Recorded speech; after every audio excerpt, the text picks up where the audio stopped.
নমস্কার শ্রোতা বন্ধু, আপনাদের স্বাগত জানাই আমার এই ছোট্ট চ্যানেল বৈদিক প্ল্যানেটে। কেমন আছেন আপনারা? আশা করি সবাই খুব ভালো আছেন, সুস্থ আছেন, শান্তিতে আছেন এবং যে যার নিজের জীবন আনন্দে অতিবাহিত করছেন। বন্ধুরা, আমার এই চ্যানেলে সহজ বাংলা ভাষায় বিভিন্ন প্রকার হিন্দু শাস্ত্র যেমন বেদ, উপনিষদ, পুরাণ, রামায়ণ, মহাভারত, গীতা ইত্যাদি বিভিন্ন প্রকার ধর্মগ্রন্থ নিয়ে আলোচনা করা হয়। আপনারা যারা এই শাস্ত্রগুলি সম্বন্ধে জানতে ইচ্ছুক কিন্তু পড়ার জন্য সময় পান না, তারা এই চ্যানেলের ভিডিওগুলি দেখতে পারেন। বন্ধু, আপনি এই ভিডিওটি দেখছেন মানে আপনি আধ্যাত্মিক জগতের মানুষ, হিন্দু ধর্মের প্রতি অনুরক্ত এবং আপনি অবশ্যই এটা মানেন যে গীতা, বেদ, পুরাণে লেখা কথাগুলি আজকের সময়েও কতটা প্রাসঙ্গিক। পুরাণ গ্রন্থে কথিত আছে যে ব্যক্তির বাড়িতে প্রত্যহ বেদ, পুরাণ, গীতা, রামায়ণ অথবা মহাভারত ইত্যাদি পাঠ হয়, সেই সাধুজনের সমস্ত দুরবস্থা কেটে যায়, তার মনের সকল ইচ্ছা পূরণ হয়।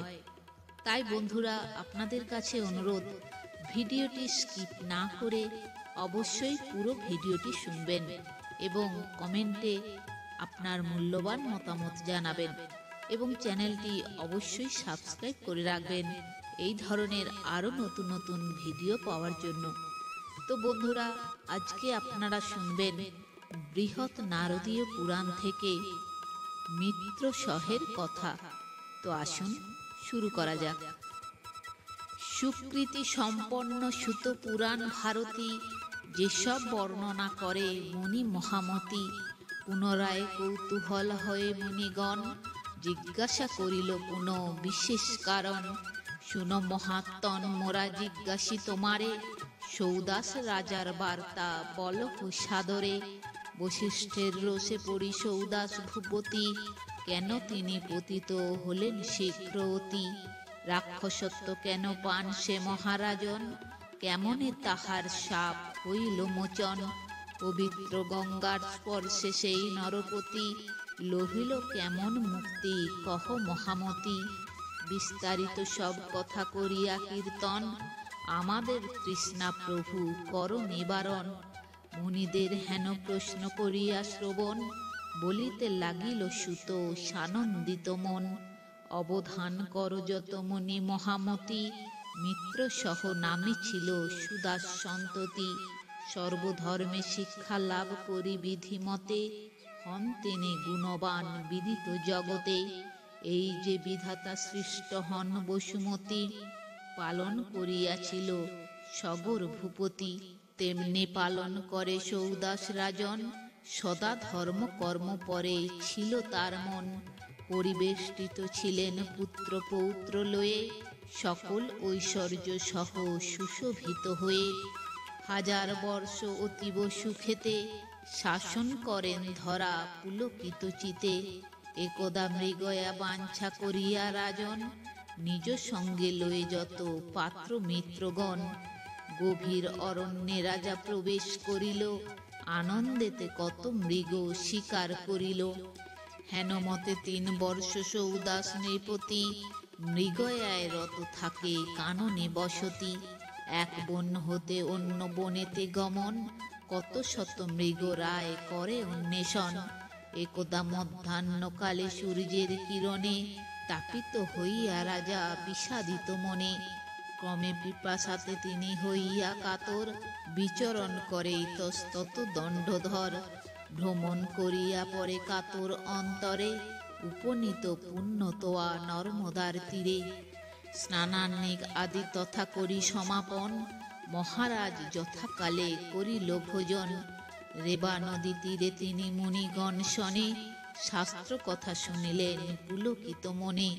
সুখেতে করেন তিনি রজনী যাপন, সকাল হইল ক্রমে করে দর্শন।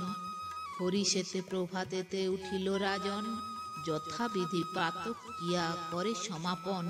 পরে মন্ত্রীগণ সঙ্গে করিয়া গ্রহণ, মৃগয়া ব্যাপারে পুনঃ দিল নিজ মন। ক্রমে ক্রমে উপনীত গহন কাননে, এক বন হতে ক্রমে যায় অন্য বনে। নানান কারণে তিনি করি বিচরণ, এক কৃষ্ণ সার মৃগ করিল দর্শন, তৎক্ষণাৎ ধরি রাজা নিজ সরাসন। মৃগের পশ্চাৎগামী হইল তখন, তবে রাজা সেই মৃগ বধিবারে যায়। ক্রমে তাহে হয়ে গেল অতীব তন্ময়, নিজের প্রাণের কথা না করি চিন্তন। কানন মাঝারে দূরে করিল গমন, সেনাগণ হয়ে গেল চোখের আড়াল। তথাপি নৃপতি নাহি চিন্তা করে ভালো, কিছু শ্রান্তি ক্লান্তি নাহি কো তাহার। কেবল অন্তরে চিন্তা কোথা কৃষ্ণসার, যেই দিকে সে হরিণ করে পলায়ন, সেই দিকে যায় রাজা লয়ে সরাসন। পর্বত গহন ক্রমে করি অতিক্রম, গুহা এক সম্মুখেতে দেখিল রাজন। ব্যাঘ্র এক ব্যাঘ্রী সহ গুহার ভিতরে, মৈথুনে রত ছিল প্রফুল্ল অন্তরে। রাজা তবে সেই দৃশ্য করিল দর্শন, অগ্রসর হয়ে রাজা যাইয়া তখন। অব্যর্থ অমগসর করিয়া সন্ধান, ব্যাঘ্রীটিরে নিহত করিল ধীমান। সৌদাসের তীক্ষ্ণ বাণে হইয়া আহত, ব্যাঘ্রী তবে ভূতলে হইল পতিত। তখনই রাক্ষস দেহ করিল ধারণ, ব্যাপিল সে দেহখানি ৩০০ যোজন। যুগান্ত মেঘের মতো ভীষণ গর্জন, আছাড় খাইয়া সেই লোভিল মরণ। প্রতিশোধ লব বলি ব্যাঘ্র সেই কালে, পলাইয়া যাইল অন্য বনস্থলে। এরূপ অদ্ভুত কাণ্ড করিয়া দর্শন, বিস্মিত ভীত হন সৌদাস রাজন। মৃগয়া ত্যাজিয়া তিনি ব্যাকুলিত মনে, অন্বেষণ করিছেন নিজ সৈন্যগণে। বনমধ্যে দেখা তিনি পান সৈন্যগণ, মন্ত্রীগণে ডাকি সব কহিল রাজন। প্রত্যাগমন করিয়া আপন নগরে, রাজ্য কার্য করিয়াছে ধর্ম অনুসারে। রাজ পরিচ্ছদ আর রাজবিভূষণ, ধারণ করিয়া সেই সৌদাস রাজন। শাসিতে লাগিল ধরা আনন্দ অন্তরে, রাজ্য সুখে পরিতৃপ্ত হন বরাবরে। কিন্তু রাক্ষসের কথা সৌদাস রাজন, কোন সময়ের তরে নহে বিস্মরণ। সর্বদা সেই বার্তা জাগ্রত অন্তরে, তারপর কি বা ঘটে শুনো পরম পরে। হেনমতে কিছুদিন হইলে অতীত, নৃপবর নিজ মনে হলেন চিন্তিত। ক্ষণ যায় দিন যায় মাস গত হয়, তথাপি সৌদাস রাজা আছো এ চিন্তায়। চিন্তা করি এক ভাব জাগায় তাহারে, যজ্ঞের বাসনা হয় তাহার অন্তরে। বশিষ্ঠাদি মুনিগণে করিয়া আহ্বান, অশ্বমেধ যজ্ঞ রাজা করে অনুষ্ঠান। সেই যজ্ঞে ব্রহ্মাদি যত সুরগণে, আহুতি প্রদান করি বিহিত বিধানে। যজ্ঞ সমাধান হতে বশিষ্ঠ সুজন, স্নান হেতু জলাশয়ে করিল গমন। সেই কালে রাক্ষস প্রতিশোধ নিতে, উপযুক্ত সময় সে ভাবিলে চিতে। সুরেতে নিরত ব্যাঘ্র আছিল যখন, সেই কালে তার পত্নী মারিল রাজন। শোকানল সেই হেতু জ্বলিছে তাহার, মনে স্থির করিয়াছে নির্বাণ করার।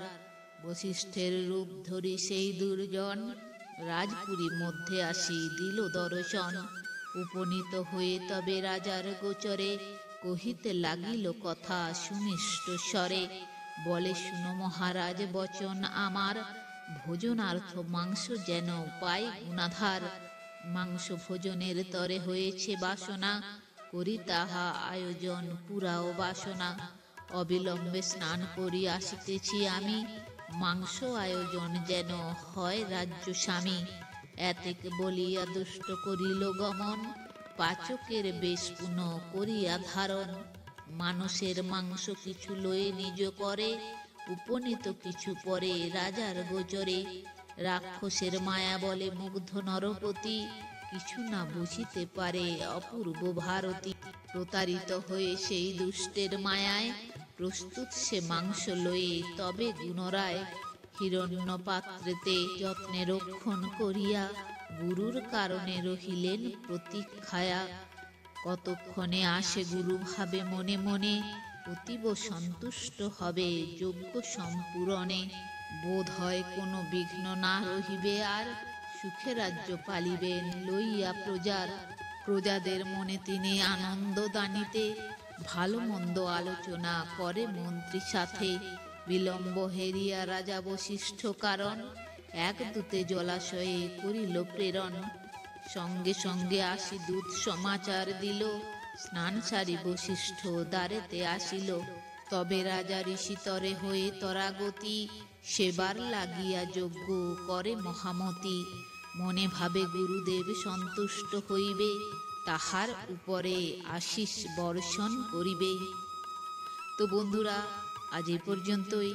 ভিডিওটি যদি ভালো লেগে থাকে তাহলে লাইক কমেন্ট শেয়ার করে আপনার প্রিয় মানুষদেরও দেখার সুযোগ করে দেবেন এবং এই ধরনের ভিডিও আরও দেখার জন্য চ্যানেলটি সাবস্ক্রাইব করে পাশে থাকা বেল আইকনটি প্রেস করে দেবেন পরবর্তী ভিডিও নোটিফিকেশন পাওয়ার জন্য। সবাই ভালো থাকবেন, সুস্থ থাকবেন, আনন্দে থাকবেন।